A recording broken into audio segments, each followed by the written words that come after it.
This is Jordan Tower with JT News. Make sure you smash that like button, smash that subscribe button. Let's get right into the news. Well, Drake gets lit up by YouTube reviews, especially Needle Drop. Okay, we all know who that is. Okay, so Anthony Fantano, he goes off on Drake. All right, people react.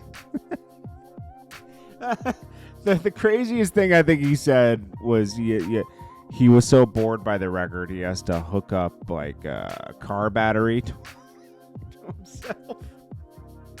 I don't think it's that bad, but he is right. I didn't hear his Donda review, but hopefully that's fair as well. I mean, both of these records, Donda and CLB, seemed uninspired.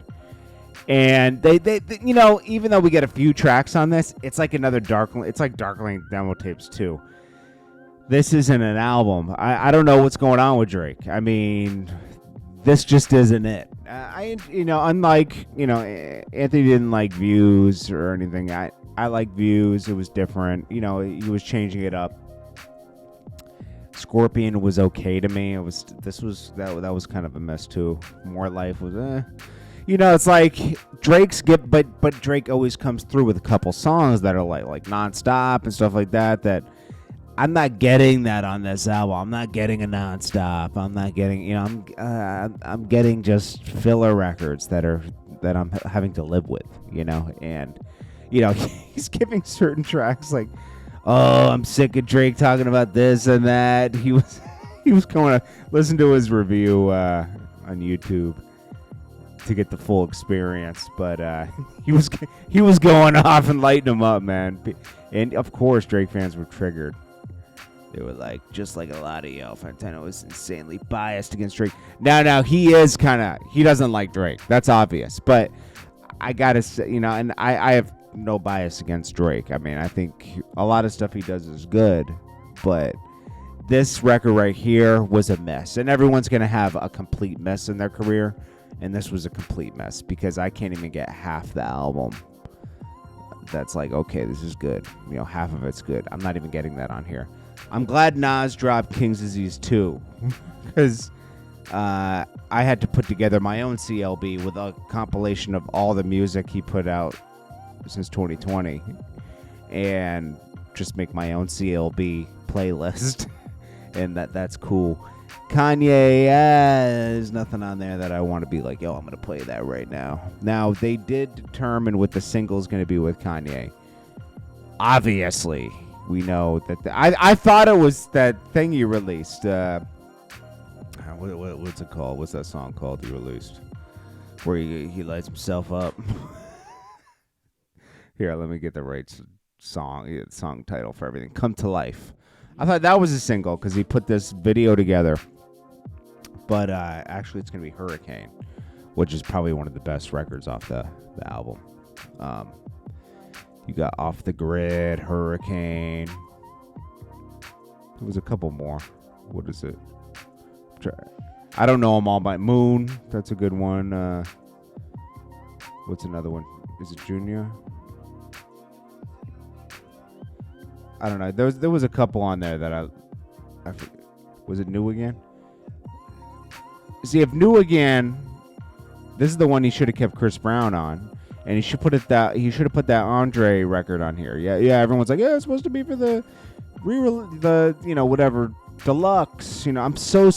There's always a gimmick going on in hip hop. Now it's the deluxe for the streaming platforms. You got to do the deluxe. Before it was merch.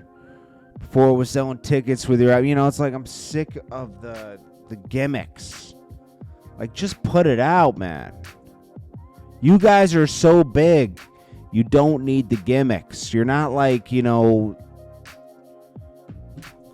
that needs these gimmicks to sell their records. You guys are the top cream of the crop. I'm not expecting that from these guys.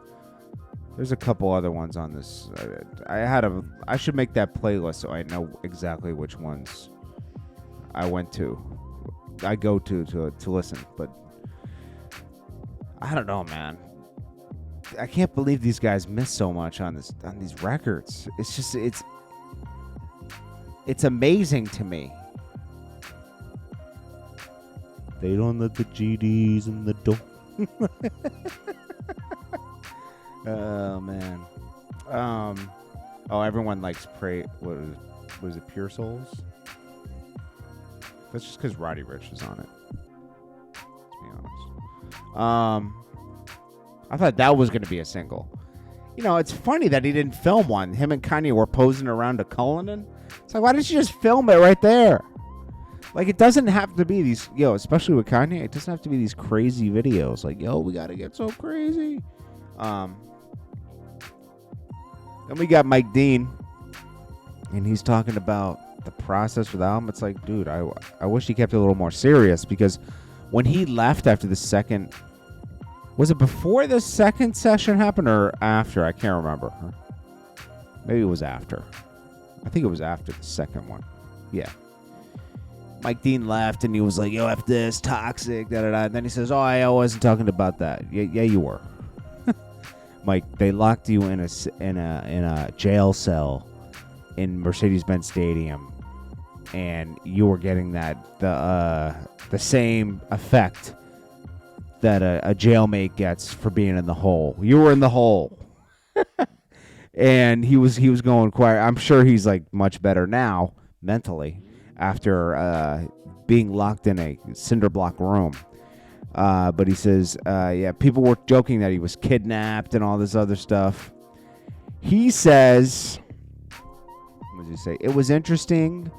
It was grueling, lots of hours, lots of changes. Yeah, it came out great, though. Kanye had 3 listening parties, so each listening party was like a test. Yeah, okay. And after each one, I think I can't talk too much about the process. He took all the information he got from everyone, including online reviews, personal friends' reviews, and just kind of digest it all for the album he wants. I definitely look at how the crowd moved different songs, he said, reflecting on his role during the performances.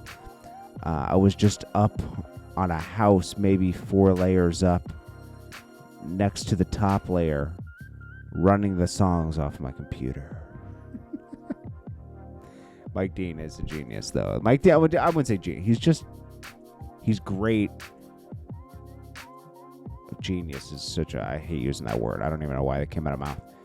Mike Dean is great at what he does. He's great at composing and putting sounds together and making different sounds. Like, that's a super, super skill.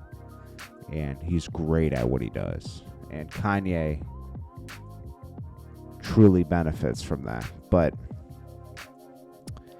Kanye and Drake are at that point those points in their career where like they don't feel like they can do any wrong. An Eminem mural went up in Detroit, and it got defaced immediately. I don't know why. He reacted. The artist, I think it's Chris Devins is the artist. He said, only one day after its completion, some idiot in Detroit already defaced the new M mural. You can't give some people anything good. Dumb. I could probably fix it. Damn. Anyways, that's everything that's going on. This is JordanTower with JT News, and I'll check you guys in the next one. Smash that like button.